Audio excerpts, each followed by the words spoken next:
it's frustrating. I thought it was working great. My team and I were using it. We had all of these apps that were helping us. I was not taking into account what I needed in this particular area of my life to do and be my best. And when I applied my circumstances for optimal success to that particular area, at the end of the year, a light bulb went off. And I was like, oh my goodness, no wonder. The year's done, and I'm sitting on the edge of my bed and I'm thinking to myself, oh my God, like another year has happened and I still don't have accomplished what I wanted to accomplish. Am I closer? Yes. Did I have some wins? Yes. But am I where I want to be? And the frustration is real. It is so real, and I'm so tired of it. I'm tired of getting to the end of the year, and I feel like there have been some wins. I have done some things, but the one thing that I really wanted to get accomplished for the year is just not done, and I don't understand why. I cannot fathom why I am not where I wanted to be by the end of the year. It's frustrating.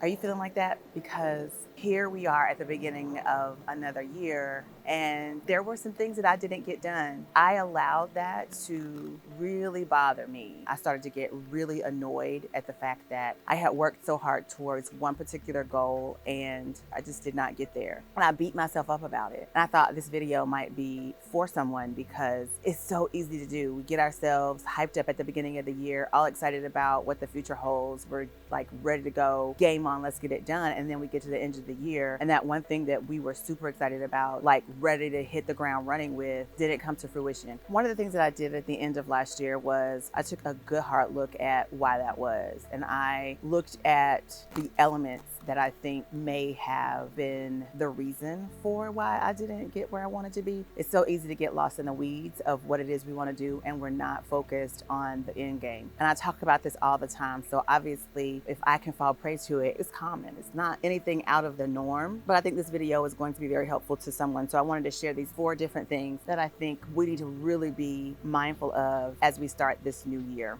If we don't do these things, like what could happen? So I know for me, I found that I didn't apply what I knew of myself to all areas of myself. You know how you do something and you realize, wow, I am this way. I need this to happen in order for this set of circumstances to work out. And I talk about this all the time inside of my Project CEO program. And I actually forgot. I don't know why I didn't think to apply this thing to the strategizing and planning of my business. And that is that I really need to write things down. I have my happy planner and I love it to death. I need to be able to write things out in order for me to keep them in my head or to solidify the thing that needs to be done. Even though I do this when I'm working with my clients, I write things down. When I am planning a program or writing a program or a script or something like that, I write things down. But in terms of my overall strategy for the year, at the beginning of the year, the goals that I want to accomplish for the year, I digitize it. And for like the past 4 years or so, I've used this spreadsheet, and I'm really good at putting everything in the spreadsheet, making sure that I know about what my revenue to be, what goals I need to hit in order to meet that revenue. And then there's a section where you go in on a weekly basis and you write out what you need to do that particular week to get things done in that quarter and to achieve your revenue goal for the year. And that's where I fall short. What I realized about myself at the end of last year was that this is an area that I was not applying what I know about myself, and it was causing harm. It was not helping me to achieve my goals. And so this year I did something different, and I got the power sheets by Cultivate What Matters. I will put the link down below. The big thing that kind of helped me out at the end of last year was to realize that I need to write out every week. I need to set aside time in my schedule to write out the goals for the next week, what has to be accomplished that week, and just do these little minute steps towards my end goal for the year. I was trying to use the conveniences of digital apps to help me with my goals and my planning. I thought it was working great. My team and I were using it. We were back and forth. We were talking, and we had all of these apps that were helping us. But I needed something for me, and I was not taking into account what I needed in this particular area of my life to do and be my best. And when I applied my circumstances for optimal success to that particular area, at the end of the year, a light bulb went off and I was like, oh my goodness, no wonder. Andrea, you need to write things down. You need to hold yourself accountable every week by writing it out, and having to write it out with pen and paper and say you didn't reach your goal last week or you weren't able to accomplish something. I have to ask myself these hard questions. Well, why didn't I? Why wasn't I able to get things done? And it's because, well, you took too much time watching television or whatever the case may be. I have to be responsible enough when I sit down at the beginning of the week or at the end of the week and write out what my goals are for the following week. I have to be accountable for why I didn't meet my goal that week. And so it's going to be harder for me not to strive and focus and be intentional in the present week, because I don't want to write down that I didn't do enough job. I didn't do enough to do what was necessary to reach my overall goal by the end of the year. I want to talk about this because I know how you get to the end of the year and you realize, wow, these insecurities, like, why do I feel like, I can't make it, or I'm not good enough, or that negative self-talk, or why do I say sometimes to myself, well, gosh, I'm this age and I'm never going to get there, even though I see other people talking about how you're never too old, you can always chase your dreams, and all of that is true. But when you feel like you didn't make it, like you had the opportunity, it was within your grasp and you didn't do it, that could be a feeling that you are having because you didn't reach your goal this year, or the one goal. Like, I had so many wins last year. I just ticked them off and was so grateful for all the things, all of the accomplishments that happened, the goals that were met. I was so happy about them. But I still ended up sitting on my bed thinking to myself, well, the one thing that I really wanted to get done last year, I did not get done. I had opportunities to do it, but it just never seemed like it was right. And this isn't a situation where it's like perfect, I wanted it perfect. No, it was like I did not have the momentum to do what it was I wanted to do, even though I had tried various things to get the momentum. And then I realized a couple of things. A lot of light bulbs went off, and I'm very thankful for that. So I'm telling you all of this. I know it's a rant. I'm telling you all of this because I don't want you to feel like you got to the end of the year and you didn't get accomplished what you wanted to get accomplished. I don't want you to feel like you failed. I don't want you to feel like you can't do it. I don't want you to feel like you weren't productive, because even if you didn't reach the goal that you really were pushing to reach, you know what you did do? You made it to the end of the year, you persevered, and you have an opportunity to make it better and do it this year. That's what I'm telling myself. But I had to recognize those circumstances for optimal success in this one area. The thing that I knew about myself that was going to help me do and be my best, I was not applying to this particular area. And so that's why circumstances for optimal success are so important, because when you go to evaluate what you're doing and why it didn't work, you can look at, was I applying my circumstances for optimal success? And if I wasn't, that is an area that can be adjusted so that you don't make the same mistake again. What can we do about this? Well, I've got 4 things right now that you can do to go ahead and get your new year off to a good start. These things that I'm going to share with you are things that need to be set in place so that you make sure that you're staying on task and you are going to be able to achieve your goals. I'm applying this to myself, and that's why I'm sharing with you.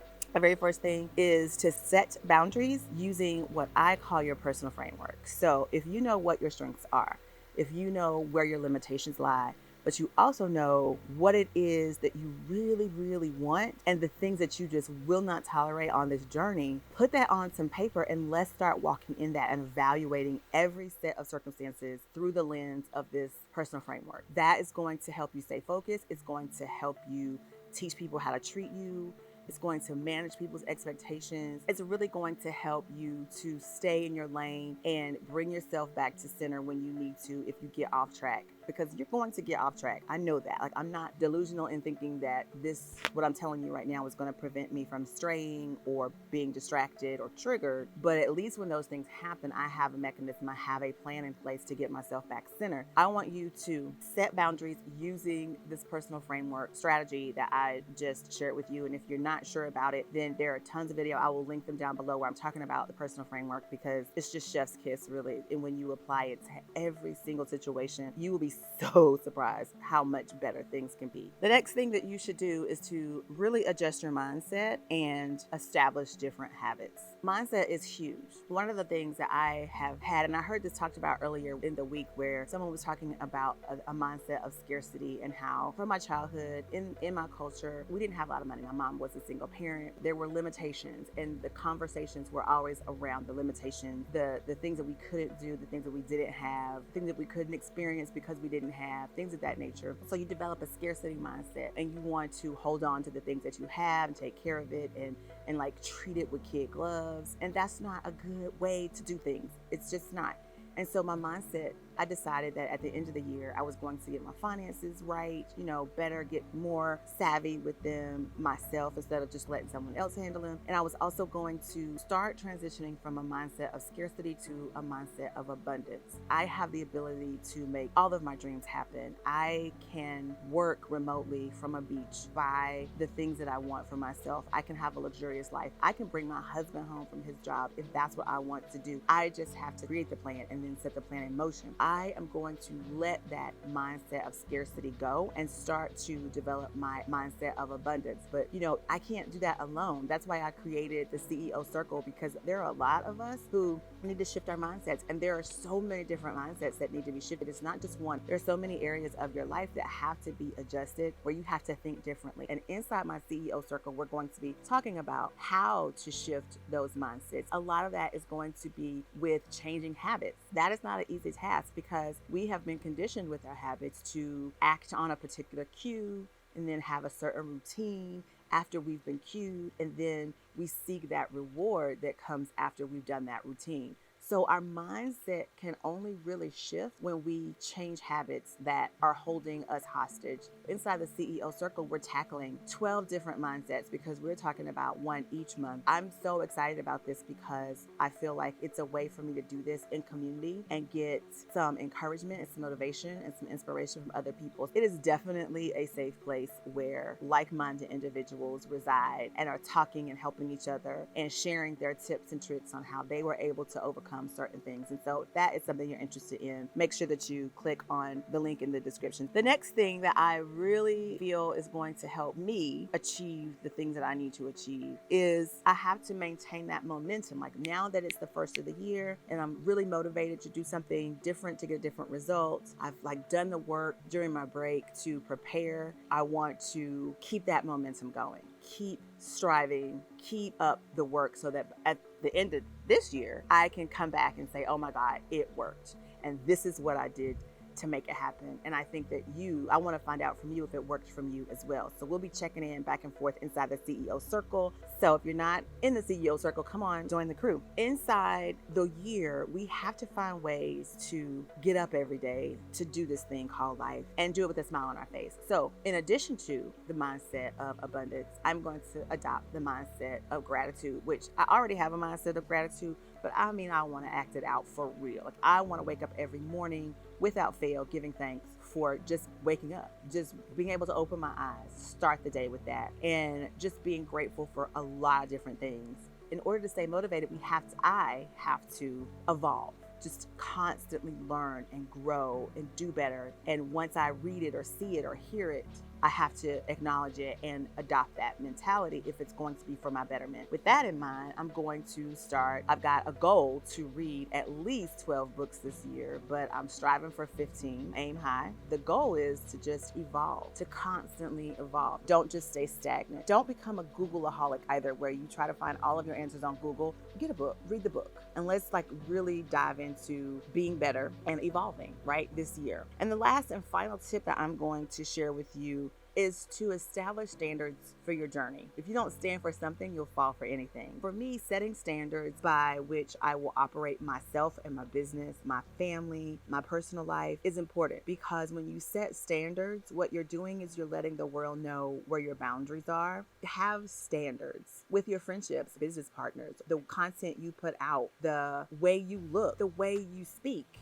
And know that it's okay to say no. And you can use your own personal journey, I call it your epiphany journey that got you in business in the first place, to set those standards, because now you know what it took for you to succeed. You know the steps you had to take to get where you are, and you know what steps need to be taken in order to get where you want to be. Use that as guidance. You're helping someone else. If you need to go back to the drawing board and see how you did it the first time, use that epiphany journey as your guide and to help you set those standards that are going to make this year an even better year than last year. Before I let you go, in addition to joining my CEO Circle, I also want you to subscribe to my YouTube channel here, because we're going to be on a journey this year. I want to go live here. I want to have all kinds of guests on where we're sharing amazing content, and I want you here along for the ride. Hit the subscribe button and click that notification bell so that you don't miss an episode. And come back and join me again for another week, because we're going to do this thing all year. I'm ready to up level and apply what I know about myself now, what I wasn't applying last year,